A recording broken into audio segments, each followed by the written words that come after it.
हो गया। All right, तो आज आपका लेक्चर 12 है करंट इलेक्ट्रिसिटी का। तो हम करंट इलेक्ट्रिसिटी के ना एंड वाले पार्ट में ही चल रहे हैं, तो कोई दिक्कत परेशानी की बात नहीं है खास। आज की क्लास में हम चार्जिंग और डिस्चार्जिंग वाला जो कॉन्सेप्ट है कैपेसिटर का, वो वाला पार्ट अपना खत्म कर लेंगे। फिर हमारा खाली जो पावर है, हीटिंग इफेक्ट्स ऑफ करंट है, और जो ये सारे मेजरिंग इंस्ट्रूमेंट्स होते हैं, गैल्वेनोमीटर, एमीमीटर, ये सारी चीजें जो है वो रह जाएंगी। So that also we will finish जल्दी, ताकि आपका ये चैप्टर वाइंड अप हो जाए। अभी तक आपका जो मेजर मुश्किल वाले टॉपिक्स हैं वो सारे हो चुके हैं। तो इस चैप्टर में I think that max to max 2 या 3 लेक्चर और लगेंगे, and then this chapter will be done and over. All right, तो सब लोग अपनी प्रैक्टिस वगैरह करनी शुरू कर लो, वो जरूरी है हम लोगों के लिए कि हम अच्छे से उसकी प्रैक्टिस कर ले। ठीक है, तो अब आरसी सर्किट वाली जो चीज है वो एक बार क्विकली रिवाइज कर लेते हैं कि हम लोगों ने लास्ट क्लास में चार्जिंग के बारे में क्या पढ़ा था। क्या पढ़ा था बेटा कि अगर अब हमारा एक कैपेसिटर है और इसी सर्किट में एक रेजिस्टर लगा हुआ है and I am having a battery, तो हम लोगों ने एक बड़ी इंपॉर्टेंट चीज पढ़ी थी कि ये जो कैपेसिटर है अब ये धीरे धीरे करके चार्ज होएगा, है ना। ये जो कैपेसिटर है ये धीरे धीरे करके चार्ज होएगा, इंस्टेंटली ये चार्ज नहीं हो जाएगा। यही पढ़ा था हम लोगों ने। और क्या रिलेशन था हमारा, क्यू की क्या वैल्यू आई थी? Q naught into 1 minus exponential to the power minus t by RC. Very good, Q naught into 1 minus t upon RC, यही पढ़ा था ना हमने बेटा। चीज पूछनी थी। हाँ बच्चा। मैम अगर स्टेडी स्टेट है तो फिर मैम करंट फ्लो नहीं करेगा उस वाली ब्रांच में? नहीं, वो भी अभी हम डिराइव करेंगे। अभी हमने ये चार्ज निकाला है ना, इससे हम करंट की इक्वेशन निकालेंगे, फिर हम देखेंगे कि करंट फ्लो नहीं करेगा steady state. Ma'am screen stuck है। अच्छा बेटा एक सेकेंड रुको, मैं अपना इंटरनेट ही चेंज करती हूँ।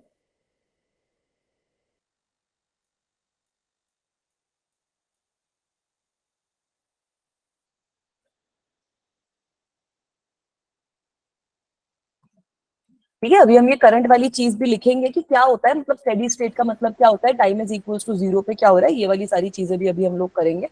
ये वाला इक्वेशन हम लोगों ने देखा था, इसका ग्राफ भी हम लोगों ने बनाया था। यहाँ पर हमने देखा था कि ये Q नॉट की क्या वैल्यू होती है, CV के बराबर होती है ना। ये जो Q नॉट होता है ये CV के बराबर है, मतलब मैक्सिमम चार्ज जो कैपेसिटर पे हो सकता है वो होता है CV। So we saw that अगर मेरा टाइम इज इक्वल टू 0 है तो चार्ज की वैल्यू 0 रहती है, और टाइम के साथ साथ मेरा जो कैपेसिटर के ऊपर चार्ज है वो इंक्रीज करता रहता है।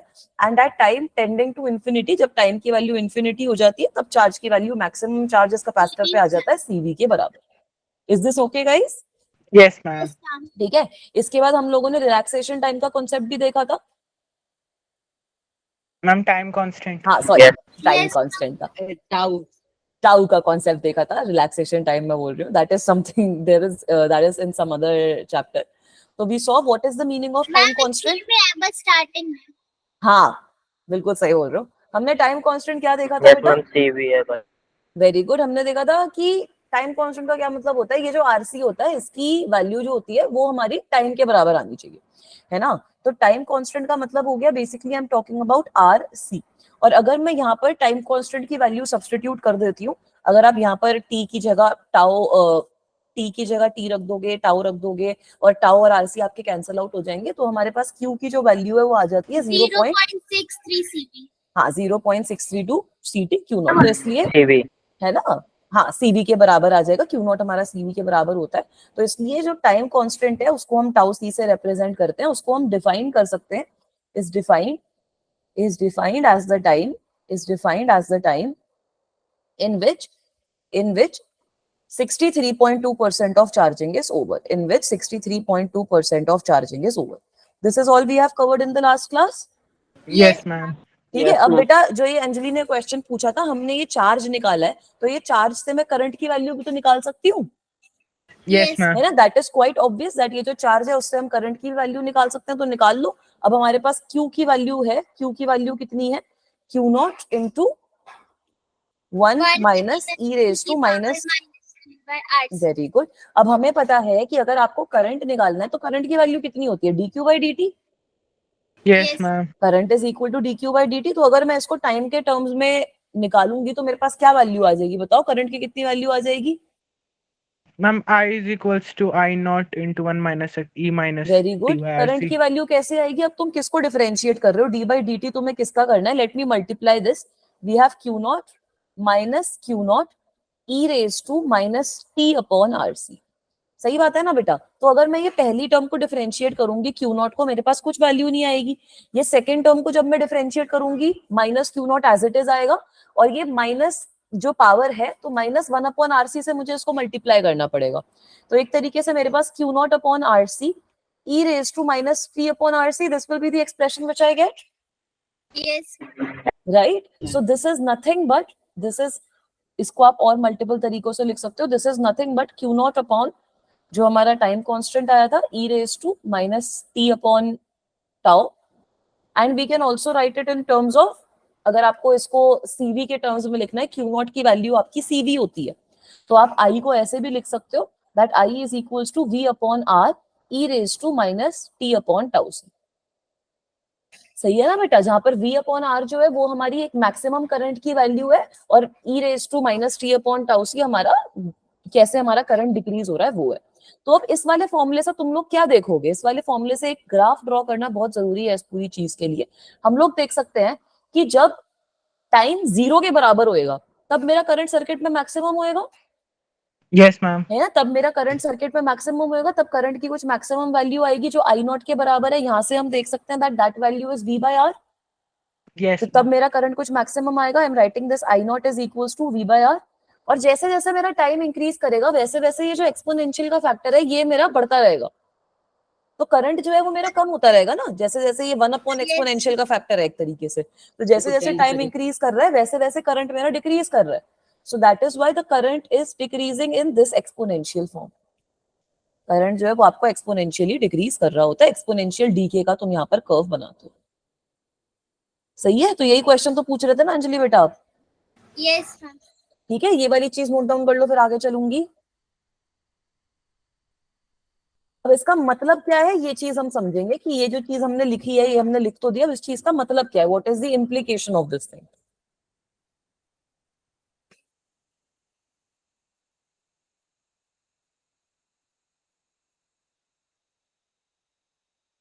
ठीक है बेटा, अब इसकी मतलब क्या है इस चीज की ये हम देखते हैं। टेबल बना लो दैट टाइम की वैल्यू कितनी है हमारे पास और करंट की वैल्यू कितनी आ रही है हमारे पास।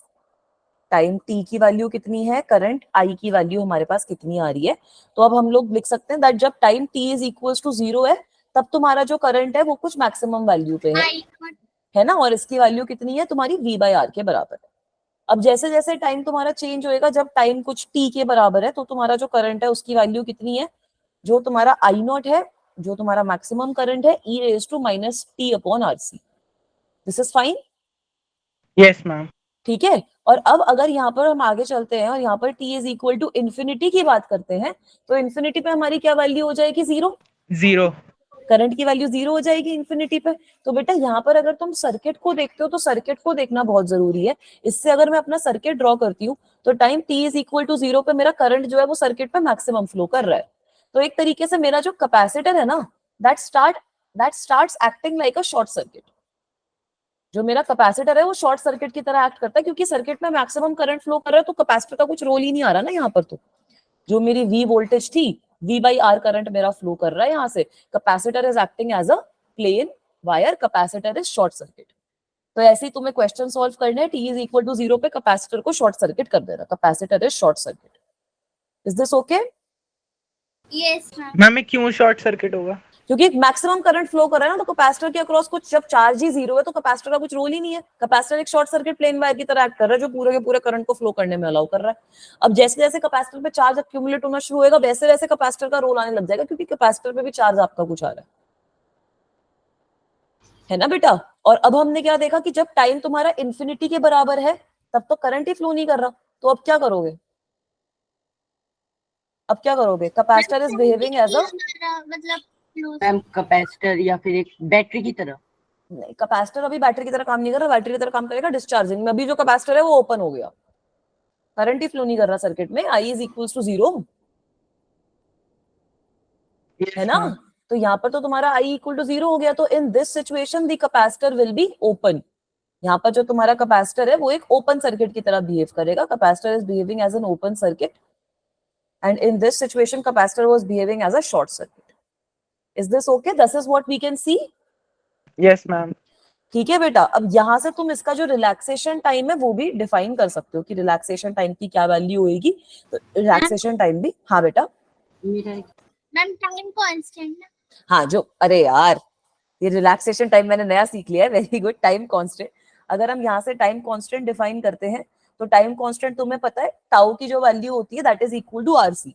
तो अगर मैं यहाँ पर वो एक्सप्रेशन पुट करती हूँ तो मैं देखूंगी at time constant tau current की जो मेरी वैल्यू आती है, करंट की वैल्यू आती है अगर तुम डालोगे तो v upon R multiplied by 1/e, ये वैल्यू आ जाएगी ना। So this will come out to be equal to 0.37 into v by R. ठीक है, तो ये इसका क्या मतलब है कि जब मेरा जो करंट है वो सर्किट में 0.37 टाइम्स हो चुका है, उस हिसाब से हम अपना जो टाइम कांस्टेंट है उसको डिस्क्राइब करते हैं। Is it okay? मैम एक बार वो ग्राफ दिखा दो लास्ट मेरा एक वाला। डाउट है हाँ बेटा बताओ। मैम। मैंने पढ़ा था कि मतलब कि सुना था सर, एक सर से कि जो कैपेसिटर होता है उसमें से डीसी करंट फ्लो नहीं करता है। ठीक है, मैम यहाँ पे फ्लो कर रहा था पहले वाले केस में। एक बार ये वाली चीज मैं रिसर्च करवा दूं क्योंकि सही है, ये वाली चीज हम जब एलसीआर सर्किट पढ़ेंगे ना तब और डिटेल में स्टडी करेंगे। ठीक है, बट ऐसा होता है कि कैपेसिटर शायद डीसी को पास करने नहीं देता और जो तुम्हारा कॉइल होती है वो शायद एसी को ब्लॉक करती है, फिर ऐसा कुछ होता है, that happens in LCR circuits. एक बार ये वाली चीज भी मैं एक बार देखती हूँ कि क्या होता है इस सिचुएशन में। कैपेसिटर वैसे डीसी को नहीं करने देता क्योंकि मतलब दिक्कत यही होती है, शायद जितना मुझे याद है कि कैपेसिटर की दोनों प्लेट्स के बीच में अगर एयर है तो उसके थ्रू तुम्हारा डीसी करंट पास नहीं कर पाता, कुछ इस तरीके का होता है। तो ये वाली चीज भी मैं आपको और रिसर्च करके बताती हूँ बेटा। ठीक है, यहाँ पर तो हमने एक बैटरी लगा रखी है, यहाँ पर हमने एक बैटरी लगा रखी है। डीसी वोल्टेज में यही होता है कि जब हमारा यहाँ पर ओपन सर्किट की तरह ये बिहेव कर तो रहा है ना, तो वही सिचुएशन है जैसे डीसी वोल्टेज में वो इनिशियली तो पास करने देगा, बाद में वो ओपन सर्किट की तरह बिहेव करने लग जाएगा। So maybe that is what the sir मेंट।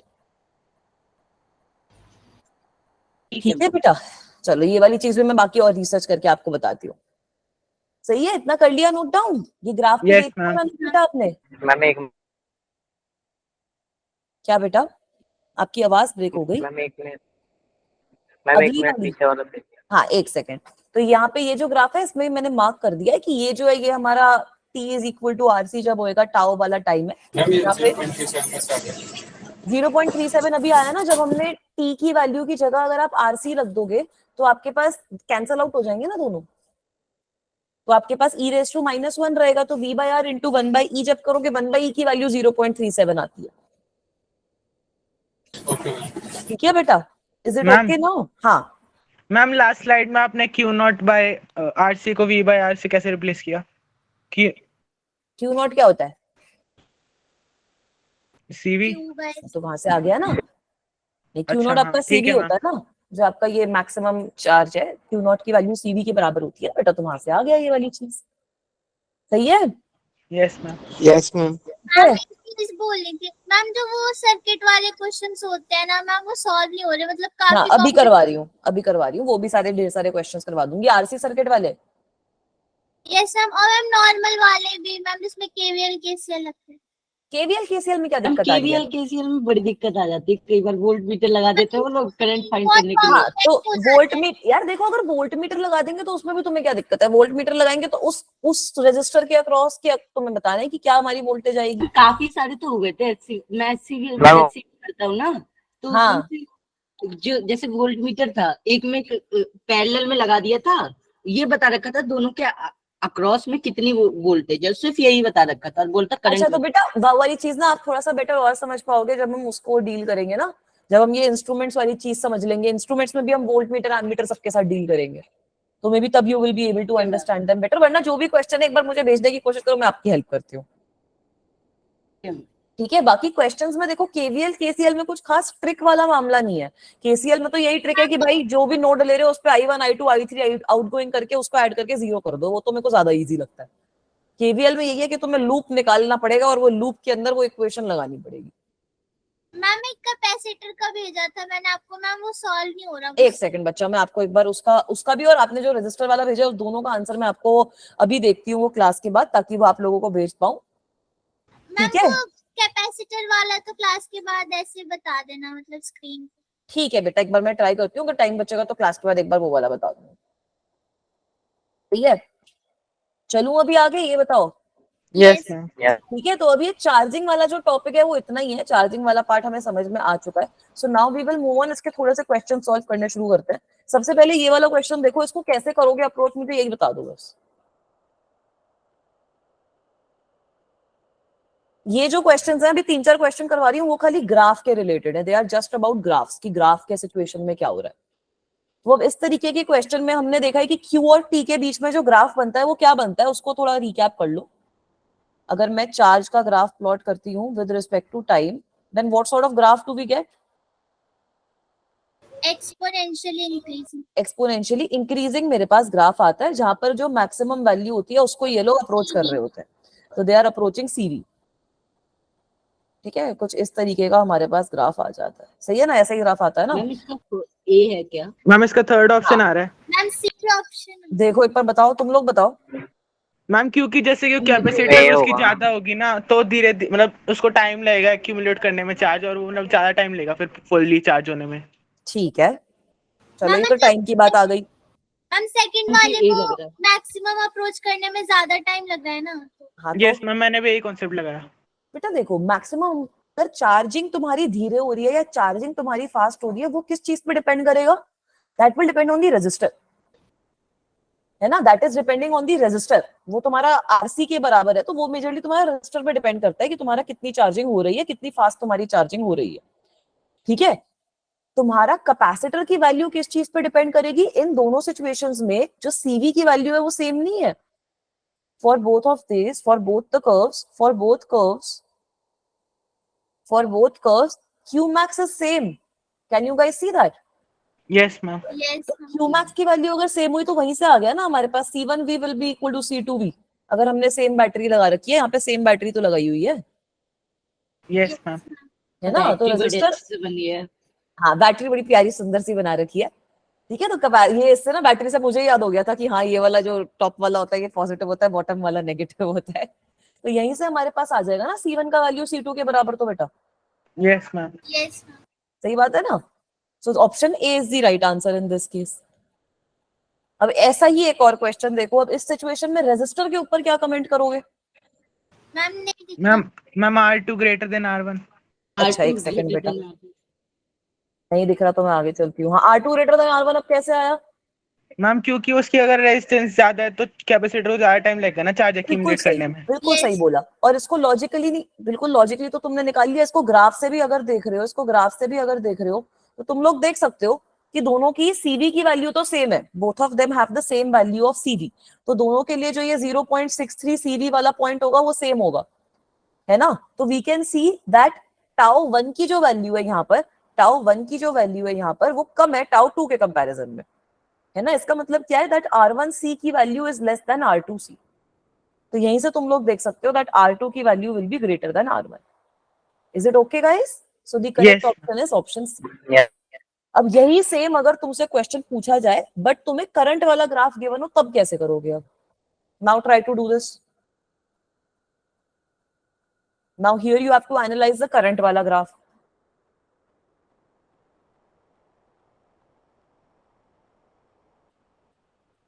तो यहाँ पर भी तो तुम सेम ही चीज अप्लाई कर सकते हो ना। करंट का ग्राफ कैसे बनता है? करंट का ग्राफ हमने कैसे बनाया था? ये टाइम था, ये हमारा करंट था, यहाँ पे हमारी कुछ आई मैक्स की वैल्यू थी,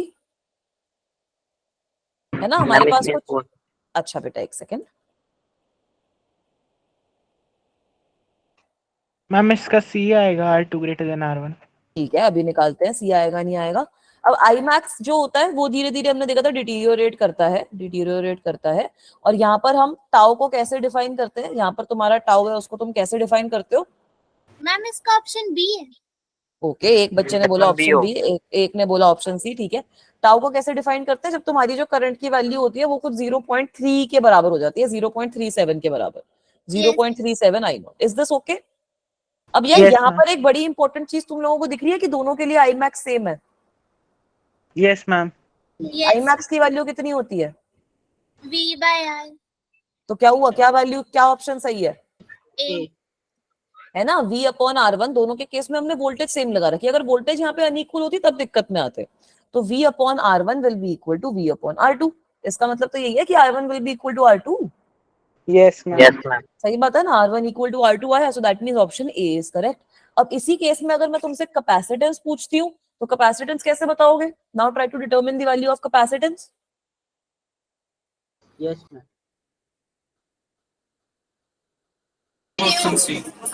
ma'am C1 is Alright. equal होगा to इसका। C2। मैम C होगा। नहीं, इक्वल नहीं होंगे, देखो दोनों अलग अलग तरीके से मैम चेंज हो रहे हैं B ना। है क्या? C2 is greater than C1। ठीक है, वेरी गुड। यस क्यों मैम भाई, सेम ही तो एक तरीके से जो पिछला वाला सेम था ना, वही वाला सेम सिचुएशन है यहाँ पर। अब यहाँ पर भी क्या हो रहा है, अब यहाँ पर तुम्हारा अगर मैं फिर से वो दोनों के दोनों की वैल्यूज ड्रॉ करती हूँ टाउ की, तो ये तुम्हारा सपोज 0.37 आई नॉट का पॉइंट है, दोनों के लिए आई मैक्स तो सेम है ना। तो यहाँ पर मेरे पास टाउ 1 आया, यहाँ पर मेरे पास टाउ 2 आया, तो अभी भी तो tau 1 is less than tau 2। Tau 1 tau 2 की वैल्यू कितनी होती है? RC1 is less than RC2। दोनों केसेस में रेजिस्टर इक्वल आया था ना इस सिचुएशन में। इसका मतलब क्या है? C2 will be greater then C1। So yes, option C is the right answer in this question.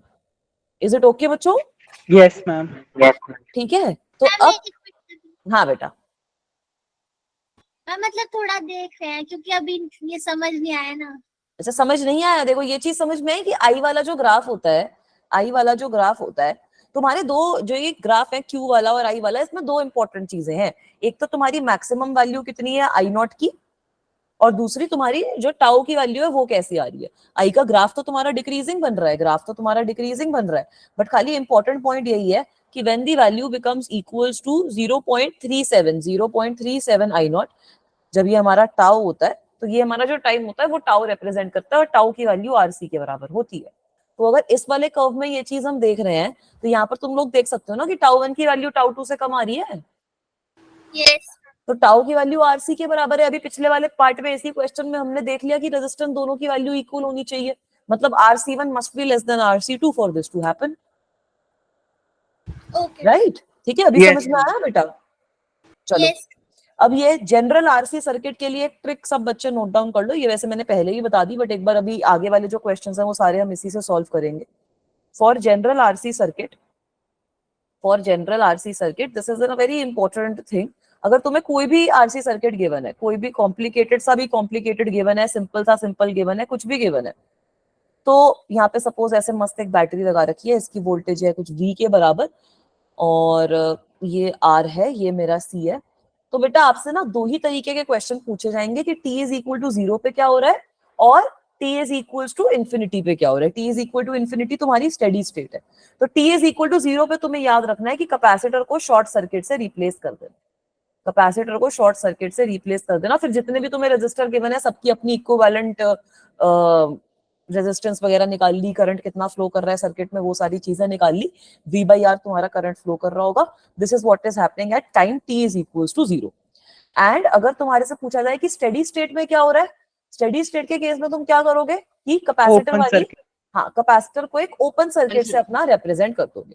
So in this situation, remember that we will represent capacitor with an open circuit. This is at time infinity. इसको हमने steady state भी बोल रखा है, ठीक है? तो in case of T is equals to 0, you will replace the capacitor by a wire. In case of T is equals to infinity, you will replace the capacitor by an open circuit. Is this part okay? Yes ठीक है, so now let us try to solve this question. अब इस तरीके के question तुम्हारे आ सकते हैं, ठीक है? इस तरीके के क्वेश्चंस तुम लोग एक्सपेक्ट कर सकते हो। मतलब इससे थोड़ा सा और कॉम्प्लिकेटेड क्वेश्चन हम धीरे धीरे सॉल्व करेंगे, बट ऐसे मल्टीपल रेजिस्टेंस गिवन हो, कैपेसिटर गिवन हो, तो उस सिचुएशन में क्या होना है, ये सारी चीजें हमें देखनी है। तो बताओ अब ऐसे क्या होगा इस केस में? मैम पहले T इक्वल टू 0 पे शॉर्ट सर्किट कर देंगे, बिल्कुल सही। सबसे पहले हम सॉल्व करते हैं T इज इक्वल टू 0 पे। तो T इज इक्वल टू 0 पे अगर मैं डायग्राम बनाऊंगी, डायग्राम तो तुम्हारा सिंपली बन जाएगा ना, कैपेसिटर को शॉर्ट सर्किट कर दिया, सही है? तो तुम्हारे पास तो 3 रेजिस्टर आ गए बस। अब वो तो तुम्हें सॉल्व करना आता ही है, KVL KCL वगैरह सारी चीजों से सीख लिया। मैम टोटल करंट इसका 2V/3R आ रहा है। 2V/3R, बिल्कुल सही बोला। अब यहाँ पर एक तरीके से ये रेजिस्टर R है, ये रेजिस्टर R है, ये रेजिस्टर R है, तुम्हें I1 I2 I3 की वैल्यू सर्किट में गिवन है ना? दिस इज योर I2, तुम्हें बोल रखा है ये तुम्हारा I1 है और ये तुम्हारा कुछ I के बराबर है। तो यहाँ से तुम्हें सारी की सारी जो ब्रांचेस है उनकी वैल्यू बतानी है। तो कैसे बताओगे?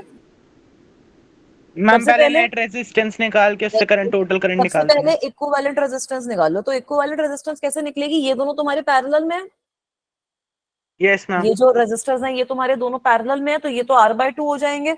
और ये वाला जो रेजिस्टर है, ये वाला जो रेजिस्टर है ये इसके साथ सीरीज में है। ठीक है, तो अगर मैं इनको नंबर कर देती हूँ 1, 2 एंड 3, तो यहां से तुम देख सकते हो 1 एंड 2, चलो इसको ऐसे लिख देते हैं। ठीक है, इसको हम ऐसे लिख देते हैं दैट 1 और 2 जो है वो तुम्हारे पैरेलल में है, और जो थर्ड वाला है वो सीरीज में है। ठीक है, ये समझ में आ जाएगा ना? मैम ठीक टी है, यस। 0 पे मैम I2 2V/3R आ रहा है और I1 I2 V/3 V/3R आ रहे हैं। बिल्कुल सही, वेरी गुड। तो 3R/2 तो हमारी इक्विवेलेंट रेजिस्टेंस हो गई। तो यहाँ से तुम टोटल करंट तो सर्किट में निकाल सकते हो, कितना फ्लो करेगा। टोटल करंट कितना हो Yes, जाएगा? ma'am. V/R equivalent which is 2V/3R। सही है। अब हमें I1 और I2 की भी वैल्यू निकालनी है। तो I1 और I2 की कैसे वैल्यू निकालोगे भाई? वो सेम रेजिस्टेंस के थ्रू फ्लो कर रहे हैं, Yes, ma'am equally V divide. by 3 तो है। इक्वली डिवाइड होंगे। तो I1 और I2 की वैल्यू तुम्हारी सेम रहेगी, एंड I1 और I2 की वैल्यू तुम कितनी देखोगे? V/3R। Is this okay?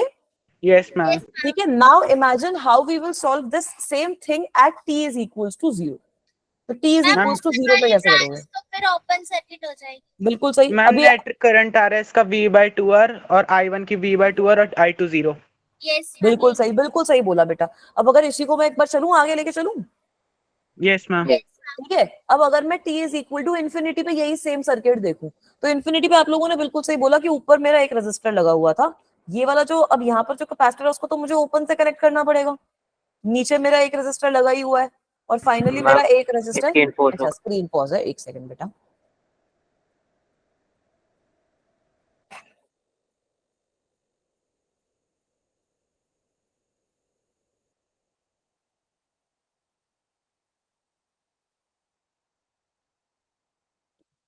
ये पॉजेस बड़े हुए जा रहे हैं स्क्रीन के, पहले एक एक सेकंड को होती थी।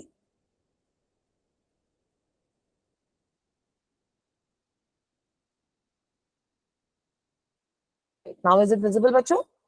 ठीक है, Yes, ma'am. ये भी रेजिस्टर आ रहे हैं, और यहाँ पर अब हमारी एक बैटरी कनेक्टेड है और उसके साथ में एक रेजिस्टर कनेक्टेड है। ठीक है, तो अब हमने I1 I2 I3 भी कैसे निकाले थे? ये हमारा I2 था, और इसमें हमारा कितना जा रहा था? वो I1 था, और यहाँ से हमारा जो जा रहा था वो I के बराबर था। तो बेटा अब यहाँ पर इस ब्रांच में से तो करंट ही फ्लो नहीं करेगा, है यस ना? मैम। इस ब्रांच में से तो करंट ही फ्लो नहीं करेगा, तो डायरेक्टली मेरी I2 की वैल्यू तो 0 आ गई। I2 की वैल्यू तो 0 आ गई।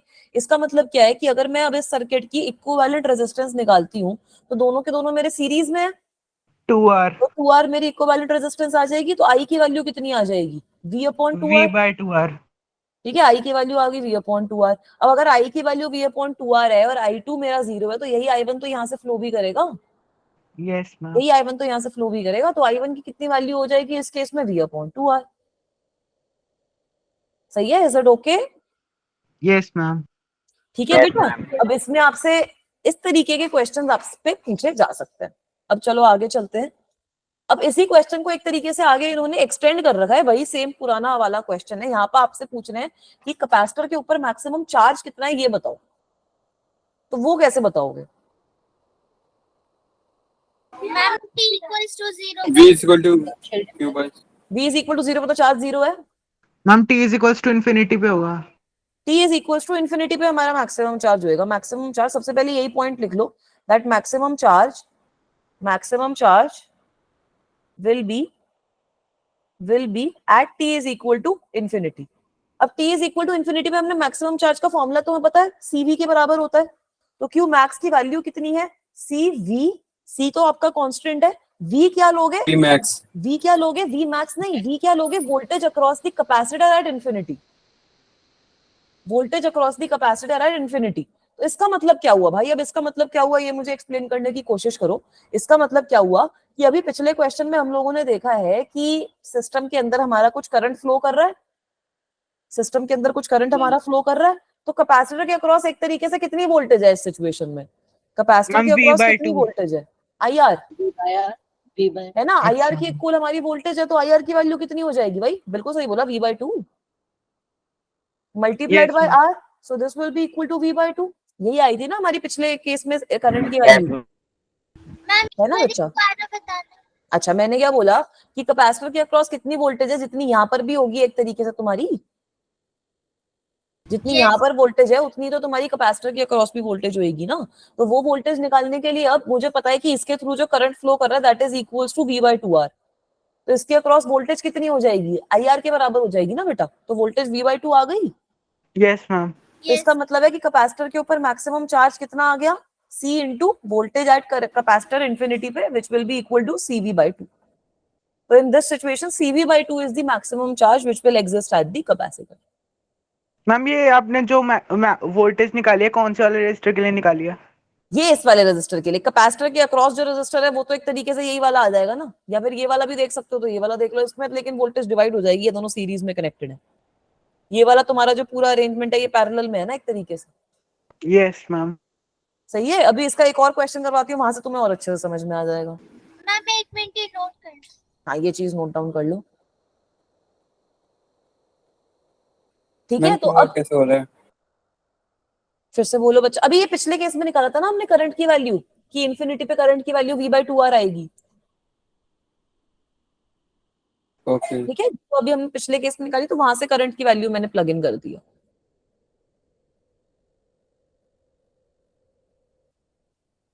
ठीक है बेटा, यस मैम। चलूं आगे। मैम एक मिनट। यस हाँ बेटा, अब इसका एक थोड़ा सा कॉम्प्लिकेटेड क्वेश्चन सॉल्व करेंगे अगले वाला। कॉम्प्लिकेटेड तो क्या मतलब, कर लोगे तुम लोग सॉल्व, बट थोड़ा सा देखने में डरावना लगता है वो। Ma'am done. चलो, अब ये वाला क्वेश्चन देखो, try to give it a, try to solve this. You have to determine Q max। तो Q max निकालने के लिए आपको 2E is equal to infinity analyse करना है। जहां पर भी आपसे Q max निकालने के लिए बोला हो, स्टेडी स्टेट की बात बोली हो, टाइम कांस्टेंट वगैरह तो निकाल ही सकते हो खैर, बट ऐसा कुछ भी पूछा तो तुम्हें Q max की वैल्यू निकालने के लिए इसको स्टेडी स्टेट पे ही एनालाइज करना है। तो करो एनालाइज।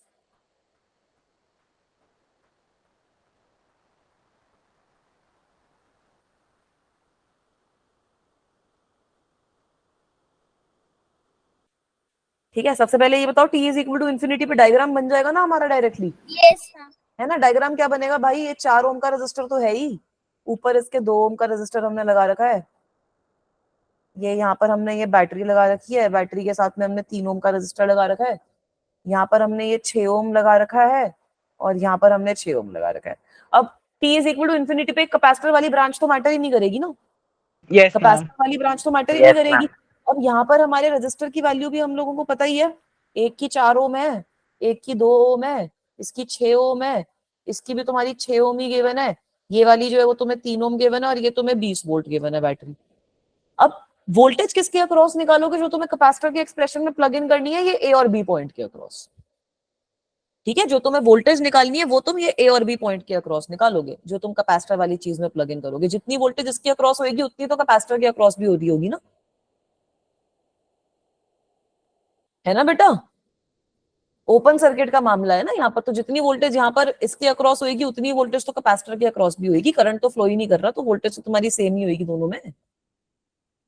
सही बात है। तो यस अब यहाँ मैम। पर तुम्हारा टास्क यही है कि इक्विवेलेंट कैपेसिटेंस निकालो, करंट निकालो, निकाल लो कि इस रेजिस्टर के अक्रॉस वोल्टेज कितनी है। तभी ये चार्जिंग डिस्चार्जिंग के क्वेश्चन भी फाइनली ना, मैम ये दूसरा वाला 6 कैसे हो गया? क्या है मैम? ये 6 ही तो I गिवन है क्या है? क्वेश्चन में। मैम I क्या 20 नहीं, by दूसरा 7 वाला। है? ये भी तो 6 ही गिवन है। नहीं मतलब आपने इसमें पैरेलल नहीं जोड़ा क्या? अभी 2 मैंने और कुछ 6 नहीं जोड़ा, अभी मैंने कुछ नहीं जोड़ा। ये 1 2 3 4 और 5, 5 रजिस्टर है ना। ये छठा वाला तो तुम्हारा ओपन में ही हो जाएगा ना, छठा वाला नहीं बनाया। बाकी मैंने कुछ जोड़ा वोड़ा नहीं है, तुम जोड़ो अपने आप। I 20 by 7 है क्या? आई टोटल करंट जो है, हाँ आई शायद 20/7 आ रहा है, बिल्कुल मैम, सही। और मैम वोल्टेज जो है वो 60 by 7 है क्या? ठीक है, वोल्टेज 60/7 आ गई। अब उसके बाद मैम 60/7 तो इसका नहीं जो मैम इसका आंसर 10/3 आ रहा है। नहीं मैम 2400/7। नहीं नहीं, तुम्हारा करंट सबका सही आया है, जो टोटल करंट है सिस्टम में जो फ्लो कर रहा है। मैंने पता चल गई गलती। ठीक है, इसको कैसे इमेजिन करोगे, ऐसे ही बना लो ना कि सपोज इस ब्रांच में I1 करंट जा रहा है, मैम इस ब्रांच में, 240/7 सॉरी। ठीक है, इस ब्रांच में I1, इसमें नहीं 240/7 भी नहीं है, 80/7 आया है मेरा आंसर। इस ब्रांच में I1 करंट गया, इसमें I2 करंट गया। ठीक है, और बचा हुआ सारा का सारा मैक्सिमम करंट जो इस सर्किट में फ्लो कर रहा है वो आई के बराबर है। तो अगर मुझे आई की वैल्यू निकालनी है, मेरे को तो निकालना पड़ेगा ना कि कितना ये रेजिस्टर का कॉम्बिनेशन कितना है। तो ये दोनों सीरीज में है, 4 और 2 सीरीज में हो गए, ये 6 और 6 तुम्हारे सीरीज में हो गए, तो तुम्हारे पास कॉम्बिनेशन एक तरीके से पिछला वाला केस ही तो बन गया, यस मैम। है ना, पिछला वाला केस बन गया, बस वोल्टेज रेजिस्टर 40 की बाय 7 वैल्यू है क्या? क्या 40/7 आया? हाँ, voltage across the capacitor is 40/7। Ma'am आ गई, वो गलती से आ I1 गई? गलत निकाल दिया। अच्छा ठीक है बेटा, ये यस 6 मैम, ओम मेरे है, भी आ गई, ये एक 6 ही ओम है, बिल्कुल सही बेटा, ये 12 ओम है। अब ये दोनों तुम्हारे पैरेलल में हो गए, इन दोनों को जब पैरेलल में करोगे तो तुम्हारे पास क्या आंसर आएगा? 4 ओम। हाँ वेरी गुड, 4 ओम आंसर आ जाएगा। तो this means that R equivalent की वैल्यू हमारी कितनी है? 7 ओम के बराबर है। सही है बेटा। तो अगर तुम आई की वैल्यू निकालोगे, ये जो आई पूरे के पूरे सर्किट में फ्लो कर रहा है, that will be equal to 20/7 ampere. ठीक है, अब ना यहाँ पर अगर मुझे शॉर्टकट से इस क्वेश्चन को सॉल्व करना है, शॉर्टकट से कैसे करेंगे? I is equal to V by R होता है ना, तो ये जो Yes, दोनों ma'am. की दो ब्रांचेस में डिवाइड होएगा, ये इनवर्सली प्रोपोर्शनल नहीं हो जाएगा उनके रेजिस्टेंसेस से, यस मैम। है ना। मैं क्या बोल रही हूँ कि बेसिकली I1 और I2 का रेशियो जो होता है, ये हमने पढ़ा था जब हम पैरेलल और सीरीज पढ़ रहे थे। I1 और I2 का रेशियो कितना हो जाएगा? 1/R1 is to 1/R2, yes ma'am. है ना। तो I1 ratio I2 will be equal to what? R1 की वैल्यू है 12, 1/12, रेशियो 1/6। सही है, यस मैम। Yes, ma'am. सही है। मतलब इसको, है ना, तो अगर इसको मैं 12 से मल्टीप्लाई कर देती हूँ पूरे के पूरे को, तो ये जो रेशियो है that will be equal to basically 1:2, है ना। तो यहाँ से Yes, तुम ma'am. लोग देख सकते हो कि I1 की वैल्यू कितनी होगी, हमें I1 की वैल्यू से ही तो कंसर्न है। I1 की वैल्यू कितनी हो जाएगी? I/3, और I2 की वैल्यू कितनी होगी? 2I/3। सही है, इस तरीके से ही तो रेशियो वाला मेथड काम करेगा ना। तो I/3 जब तुम करोगे तो हमारे पास वैल्यू कितनी थी? 20/7 थी। 20/21 हो हाँ, तो 20/21 एम्पियर हमारे पास करंट की वैल्यू आ गई थ्रू दैट रेजिस्टर वाली ब्रांच। सही है। अब अगर मुझे VAB की वैल्यू निकालनी है, potential difference across the capacitor निकालना है, तो वो तो IR से निकल गया। IR की वैल्यू कितनी हो गई? 20/21, that is the current flowing in the branch multiplied by 6। तो यार ये कट पुट जाएगा ना, ये यहाँ पे नीचे 7 आ जाएगा, यहाँ पर नीचे 2 बचेगा आई थिंक। तो ये आ जाएगा तुम्हारे पास 40/7 वोल्ट। तो आ गया यहाँ से Q मैक्स का वैल्यू। Yes ma'am. Yes, यहाँ से ma'am. हमारे पास मैक्सिमम चार्ज की वैल्यू कितनी आ जाएगी? कैपेसिटर की कितनी वैल्यू थी? 2। हाँ, तो 2 माइक्रोफैरेड थी, 2 × 10⁻⁻⁶ मल्टीप्लाइड बाय V की वैल्यू हमने 40/7 निकाल ली है। तो यहाँ से हमारी तुम लोग देख सकते हो Q मैक्स की वैल्यू आ जाएगी 80/7 micro coulomb. Is this okay? Yes, ma'am. ठीक है, समझ Yes. में आया किस तरीके से हमने क्वेश्चन सॉल्व किया, कैसे अप्रोच किया? मैम एक बार लास्ट वाली स्लाइड दिखा दो। हाँ, देख लो बेटा।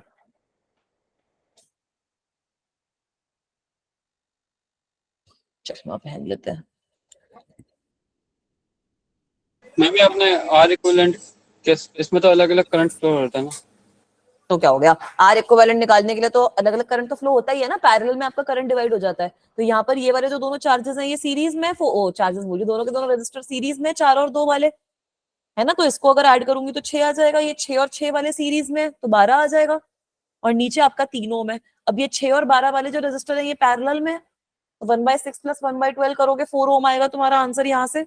और ये 4 और 3 वाले जो रेजिस्टर है वो तुम्हारे सीरीज में है, तो आर इक्विवेलेंट 7 ओम आ जाएगी ना बेटा। ठीक है, वो होता है ना कि सीरीज के अंदर तुम्हारा करंट सेम फ्लो करता है, वोल्टेज डिवाइड हो जाती है। पैरेलल के अंदर तुम्हारा करंट डिवाइड होता है, वोल्टेज सेम रहती है। मैम इस सही? वाले क्वेश्चन में आपने कौन से रजिस्टर के क्रॉस निकाले, एक बार ये बता दो। ये VAB लिखा हुआ है ना यहाँ पर, ओके मैम, हो गया। है ना। जितनी वोल्टेज यहाँ पर है वही तो वोल्टेज यहाँ पर आएगी ना इस कैपेसिटर पे, इसके अक्रॉस जैसे ये चार्जिंग होगी। Yes ma'am. यस। ठीक है, चलूं आगे। Yes ma'am. चलो एक बार ये वाला क्वेश्चन देखो, how will be solve this.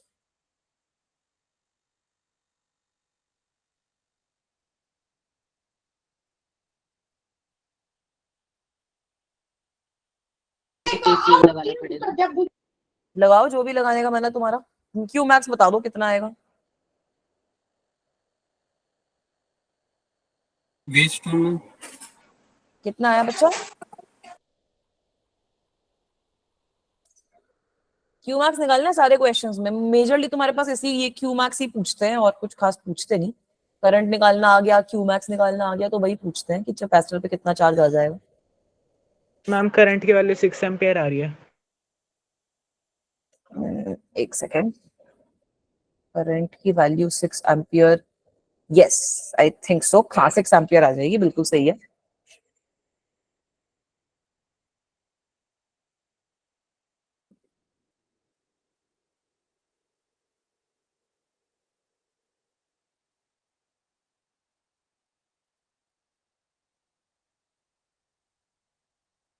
ठीक है, इसको भी कर लो भाई, कैसे करोगे? T इज मैम इक्वल बस टू, एक सेकंड। हाँ कर लो, कोई नहीं, तब तक मैं डायग्राम बना देती हूँ। T is equal to infinity है,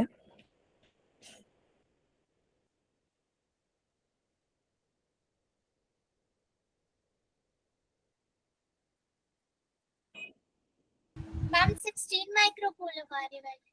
yes 16 microcoulomb is the right answer, good job, very good बेटा। ठीक है, इस तरीके का सिस्टम गिवन है ना, ये तुम्हारा 20 वोल्ट है, ये 1 ओम है, ये 4 ओम है, ये तुम्हारा 6 ओम है, ये तुम्हारा 4 ओम है। ठीक है, अब पूरे के पूरे सिस्टम में कुछ करंट फ्लो कर रहा है आई के बराबर, इस वाली ब्रांच में करंट फ्लो कर रहा है I1, इस वाली ब्रांच में करंट फ्लो कर रहा है I2। अगर तुम्हें कैपेसिटर के अक्रॉस निकालनी है कि कितना वोल्टेज होगा, तो एक तरीके से तुम्हें ये वोल्टेज निकालनी है ना कि let me say this point is equal to A, तो वोल्टेज एट ए पॉइंट कितनी होएगी और वोल्टेज एट बी पॉइंट कितनी होएगी, ये बताना पड़ेगा ना तुमको, पोटेंशियल। है ना। तुम्हें वोल्टेज एट ए पॉइंट और potential at voltage at A point बतानी पड़ेगी और पोटेंशियल एट बी पॉइंट बताना पड़ेगा। तो ये निकालने की कोशिश करो, यहां से आएगा answer. Yes ma'am, I1 I2 निकाल के फिर पोटेंशियल हाँ, डिफरेंस। सबसे पहले तो I1 I2 करंट की टोटल वैल्यू तुम लोग निकाल सकते हो। कैसे निकालोगे? ये 6 और 4 10 है और ये 5 हो जाएगा, तो 5 और 10 तुम्हारे पैरेलल में है, तो क्या वैल्यू आएगी? 10/3। हाँ, R इक्विवेलेंट तुम्हारा कितना हो जाएगा? 5 इंटू 10/15, सही है ना। तो कितनी आ जाएगी? यही है ना, तो 50/15 हो जाएगा। Yes, हाँ, तो 10/3 50/15 हो जाएगा, 10/3 आ जाएगी तुम्हारी मैम रेजिस्टेंस। 10/3 आएगा। बिल्कुल सही। तो इसका मतलब है कि I की वैल्यू कितनी आ गई? I will be equal to V/R, 16 microcoulomb. 16 microcoulomb. 16 microcoulomb is the right answer, good job. Yes तो मैम 16 ही आ रहा है। ठीक है, तो अब करंट की वैल्यू Yes, कितनी आ जाएगी? V/R से अगर मैं निकालूंगी 6 एम्पियर आ जाएगी, 3 yes, यस मैम। है ना। एक बार ट्राई करो बेटा, 6 एम्पियर आएगी। तो यहाँ पर अगर अब मैं I1 और I2 की वैल्यू निकालती हूँ तो तुम दोनों की वैल्यू निकाल सकते हो। ठीक है, I1 की वैल्यू कितनी हो जाएगी? Total voltage divided by the resistance in this branch. तो इसमें तुम I भी ना निकालो तब भी तुम्हारा आ जाएगा। वोल्टेज कितनी है इस ब्रांच के अक्रॉस? 20 डिवाइडेड बाय 4 + 1 5, तो तुम्हारी I1 की वैल्यू आ गई 4 एम्पियर।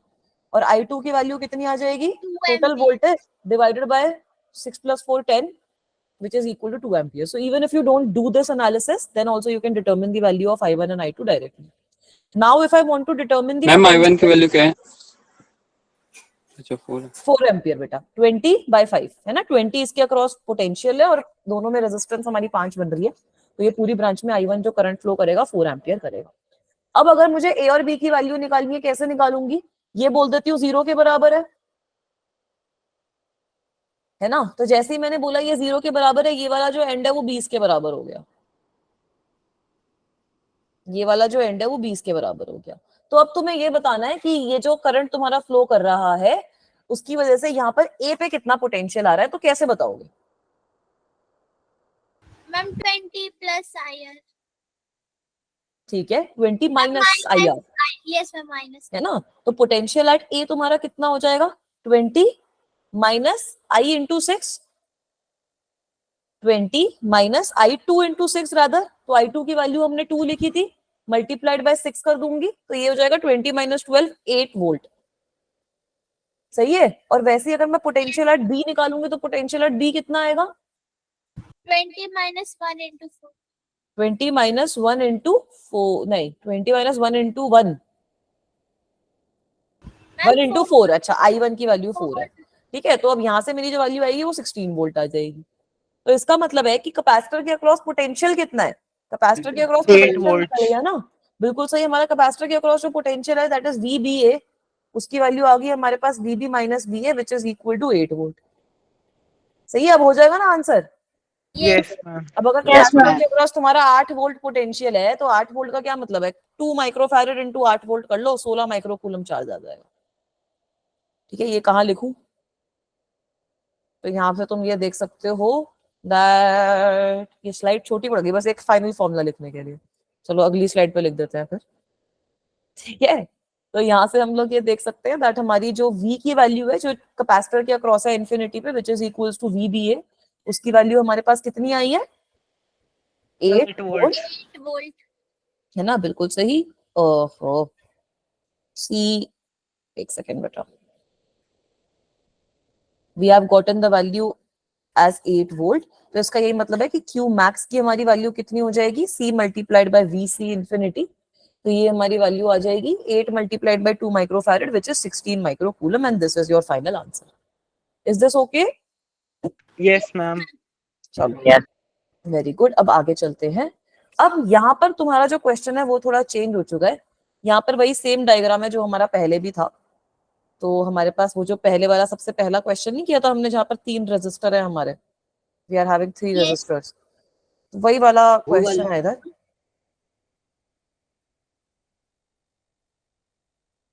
ठीक है, उसी तरीके का क्वेश्चन है, अब इसको थोड़ा सा चेंज कर दूंगी। इतना करने के बाद फिर शुरुआत में पहुंचे। हाँ फिर तुम शुरुआत में पहुंच रहे हो। तो अभी देखो इसको भी कैसे सॉल्व करते हैं, इसका भी थोड़ा मेथड अच्छा है, इसकी एक ट्रिक भी बता दूंगी फिर तुम लोगों को बाद में। सपोज इस तरीके का क्वेश्चन है, ये तुम्हें बैटरी कुछ V वोल्ट की गिवन है, ये तुम्हारा कुछ R वोल्ट है, ये 2R है, ये भी तुम्हारा 2R है, ये कैपेसिटर तुम्हें कुछ C कैपेसिटेंस का गिवन है। अब तुमसे यही पूछा जा रहा है कि भाई बता दो कि कैपेसिटर पे जो चार्ज है तुम्हारा वो फंक्शन ऑफ टाइम की तरह कैसे चेंज हो रहा है, वो तुम्हें बताना।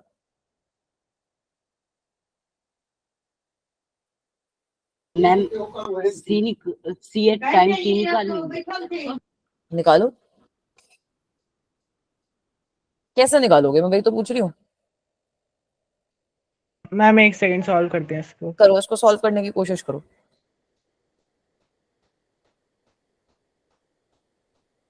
ठीक है, ये जो हमारे थोड़े से नॉर्मल मेथड है उनसे होगा नहीं।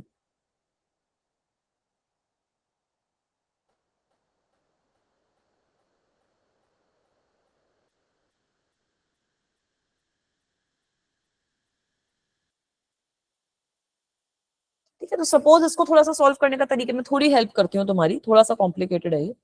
सपोज इस पे फॉर्मूला लिखते हैं Q का Q नॉट 1 हाँ माइनस। वो वाले फॉर्मूले से बाद में बताऊंगी कि ट्रिक कैसे आती है, वो वाला फॉर्मूला डायरेक्टली यहाँ पे नहीं लगा सकते।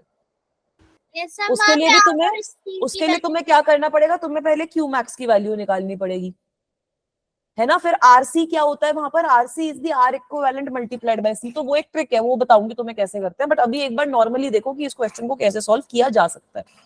तो सपोज मेरे पास इस क्वेश्चन के अंदर कुछ करंट हमारा I के बराबर फ्लो कर रहा है यहाँ पर। इसको करने का ना पोटेंशियल वाला मेथड अच्छा है। तो उस पोटेंशियल वाले मेथड के लिए क्या करूं, सपोज ये वाला पोटेंशियल 0 है, ठीक है, सपोज ये वाला पोटेंशियल मेरा 0 है और यहाँ पे जो पोटेंशियल है वो मेरा x के बराबर है। तो इसका मतलब है ये वाला जो जंक्शन है यहाँ पर पोटेंशियल कितना हो जाएगा, x minus V. Is this okay? Yes ma'am. अब मैं यहाँ पर KCL लगा सकती हूँ, लगाओ KCL, apply KCL at junction x। पूरा बताऊंगी क्यों कर रही हूँ ऐसा मैं। Apply KCL at junction x, what will you gate?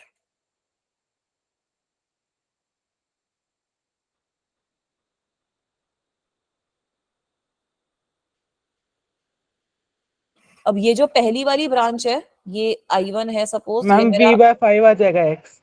नहीं नहीं नहीं नहीं, कैसे निकालोगे I1 की वैल्यू, कैसे निकालोगे? इस वाले पॉइंट पे जो मेरा पोटेंशियल होएगा वो ये कैपेसिटर की प्लेट की वजह से होएगा ना।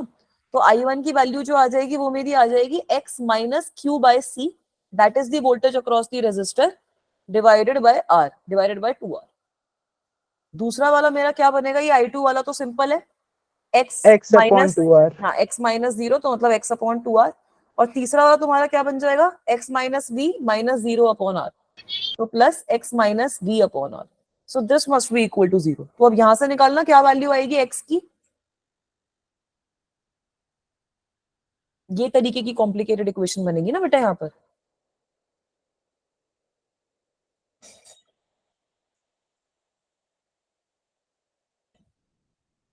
Ma'am 4x minus q by c is equals to 2v.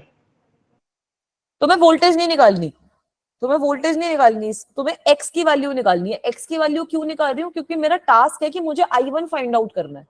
I1 find out करने से मुझे करंट अक्रॉस दी कैपेसिटर मिल जाएगा, और करंट जैसे ही मेरे पास आएगा, करंट के आते ही मैं चार्ज निकाल सकती हूँ ना। समझ रहे हो मैं क्या बोल रही हूँ? तो इसलिए मुझे x की वैल्यू चाहिए ताकि मैं वहां से I1 की वैल्यू निकाल पाऊँ। V/2 plus Q by C. ठीक है, वेरी गुड। कैसे बनेगी इक्वेशन? ये बन जाएगा plus x plus 2x minus 2v, इस तरीके की इक्वेशन बन जाएगी ना। तो Yes, यहाँ से ma'am. अगर मैं सारा x इकट्ठे लिख दूं, मेरे पास आ जाएगा 4x is equals to 2v plus q upon C. हाँ, प्लस q अपॉन c। सही है बेटा? तो x की वैल्यू कितनी हो जाएगी तुम्हारी? इसका मतलब है v/2 plus Q by C. v/2 plus q upon 4c। LCM ले लो। एलसीएम अगर मैं ले लूंगी तो x की मेरे पास कितनी वैल्यू आ जाएगी? 2cv plus q upon 4c। Is this okay? Yes, ma'am. अब यहां से मैं I1 की वैल्यू निकाल सकती हूँ। यहां से तुम लोग I1 की वैल्यू निकाल सकते हो कि what is the current across this particular capacitor, Yes. है Yes, ना? तो ma'am. I1 की वैल्यू बताओ कितनी आएगी एक बार? x minus Q by C upon 2r के बराबर ही तो I1। वहां से I1 की वैल्यू निकालो।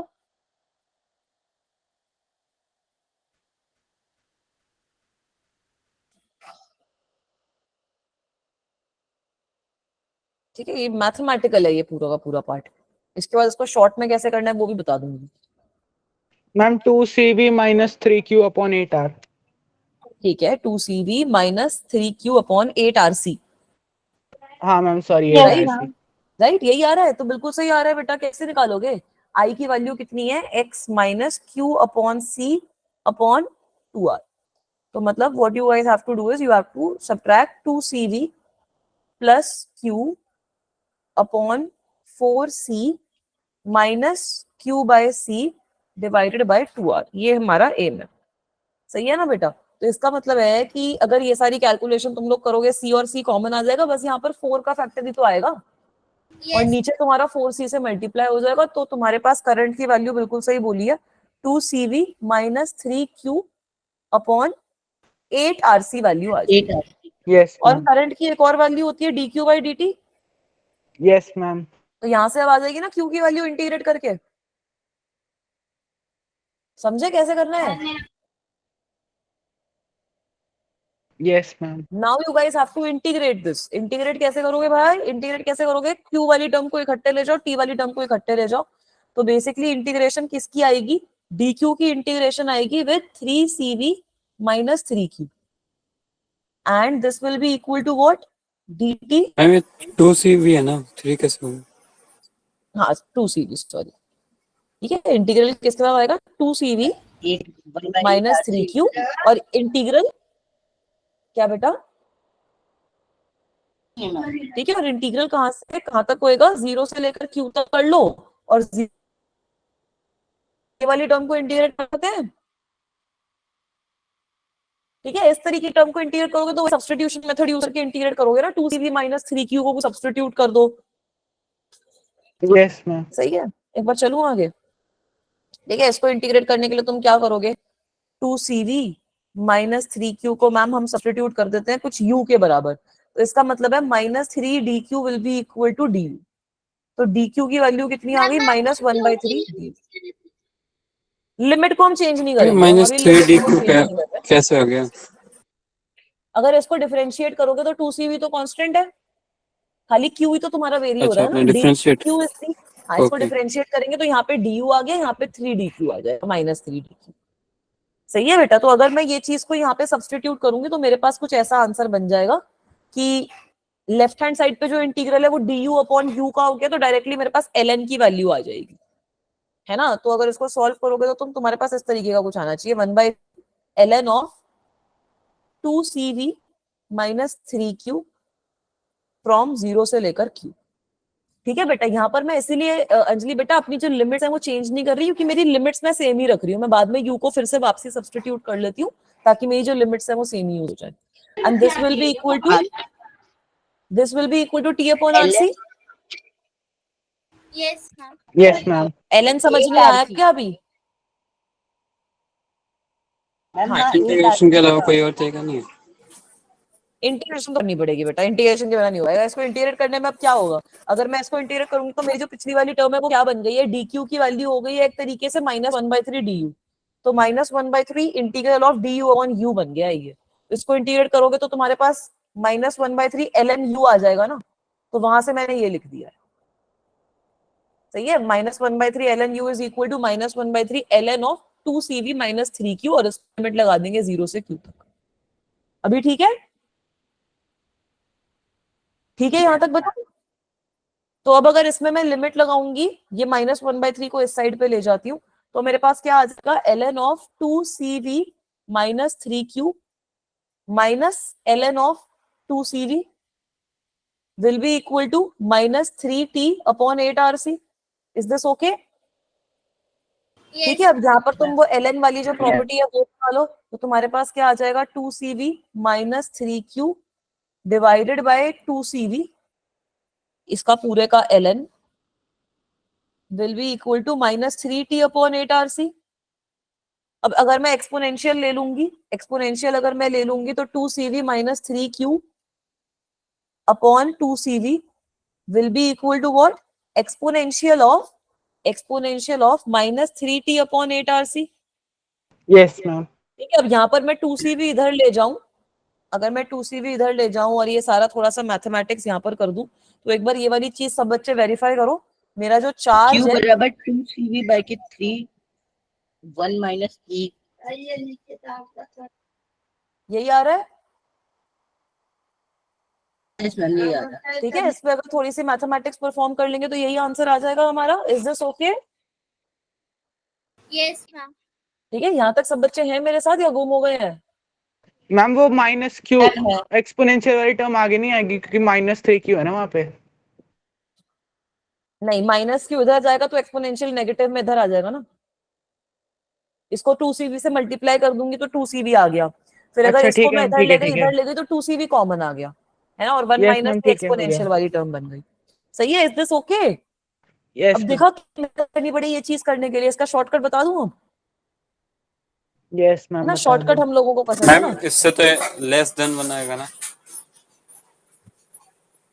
से हाँ, तो तो पेपर चार्ज में बहुत तुम्हारा टाइम ऐसे ही लग तो जाएगा। डिक्रीज करता है ना, जो चार्ज होता है तुम्हारा लेस देन 1 नहीं आएगा, 1 माइनस एक्सपोनेंशियल की जो टर्म है उसकी वजह से ये वाली जो टर्म है ये धीरे धीरे चार्ज तुम्हारा बढ़ता रहेगा ना टाइम के साथ। मैम मतलब ये वही वाली क्वेश्चन है जो हमने वही वाली शुरू में- इक्वेशन है जो हमने शुरू में लिखी है, वही तो लिखी थी ना, q max into 1 minus e Yes, raised to ma'am, बस minus t by values आ rc। गई। हाँ, अब वही वाली इक्वेशन से मैं तुम्हें बता रही हूँ कि इस एक्सप्रेशन पे हम कैसे आ सकते हैं, अगर तुम्हें ऐसा कोई कॉम्प्लिकेटेड सा चीज गिवन हो तो कैसे आओगे इस एक्सप्रेशन पे, how will you come at this expression guys, how will you, एक सेकेंड, अब ये वाला diagram let me draw it again. हमारे पास ये 2r था, ये कुछ कैपेसिटर था, ये हमारा 2r था, यहाँ पर नीचे हमारे पास एक बैटरी थी और फिर हमारे पास r था। सही है, इसी तरीके का सर्किट है ना, 2r है, 2r है, r है, एक ये कैपेसिटर है और एक हमारी ये बैटरी है। क्या तुम उसमें मुझे q max की वैल्यू बता सकते हो कितनी होएगी? Step 1, find out q max। Ma'am v/3r। Find out नहीं, एक बार फिर से निकालो, वो पिछली वाली नहीं आएगी, नहीं, वहां पे r था, यहाँ पे 2r है।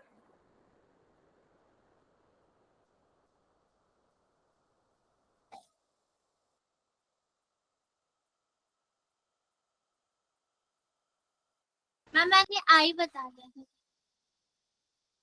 अच्छा, अरे आई भी वैसे नहीं निकलेगा, अगर आई की वैल्यू में निकालने की कोशिश करूंगी, अब ये जो सर्किट है ये ओपन हो जाएगा ना मेरा, है तो ना। मैम v/3r ही तो आएगा आई टोटल। एक सेकेंड, चलो अभी बताती हूँ। अगर हम इसको ओपन कर देंगे, now this circuit is open, ठीक है, और अब हमें करंट जो निकालना है T इज इक्वल्स टू, हाँ तो सही तो है, हाँ सही बोल रहे हो, v/3r आ जाएगा। ठीक है, अगर ये हमारा ओपन हो गया तो करंट की जो वैल्यू होगी वो हमारी आ जाएगी v/3r के बराबर। इसका मतलब है इस वाली ब्रांच में potential difference across A B कितना है, अगर मैं बोल रही हूँ that this is A and this is B, then what is the value of potential difference across A B?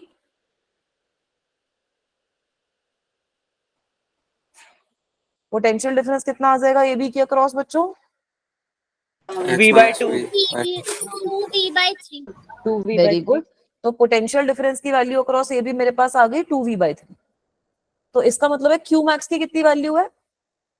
2cv/3 आ गई हमारी पहले वाली टर्म, यस मैम आ गई। yes यही ma'am. तो आई थी ना हमारी 2cv/3 तो आ रहा था। एक सेकेंड, अभी आई थिंक स्क्रीन स्टक है।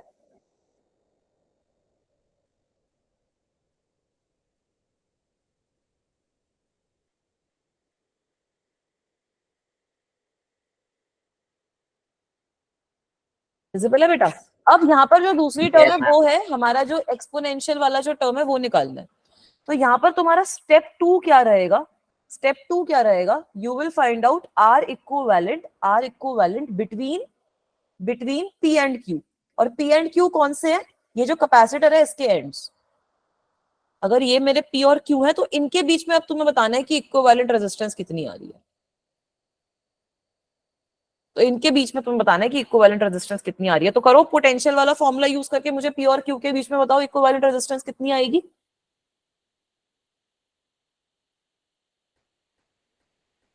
अब अगर मैं ये पी और क्यू वाला फॉर्मूला यूज करती हूँ, पी और क्यू के बीच में इक्विवेलेंट रेजिस्टेंस निकालती हूँ, तो इस केस में क्या होगा? ये वाला जो है और ये वाला जो है, ठीक है, 8R/3 कैसे आई?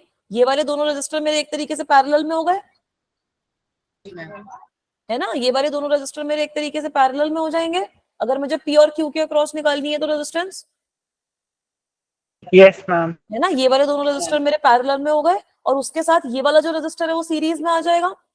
तो बेसिकली मेरे पास आर इक्विवेलेंट किस फॉर्म में आएगी?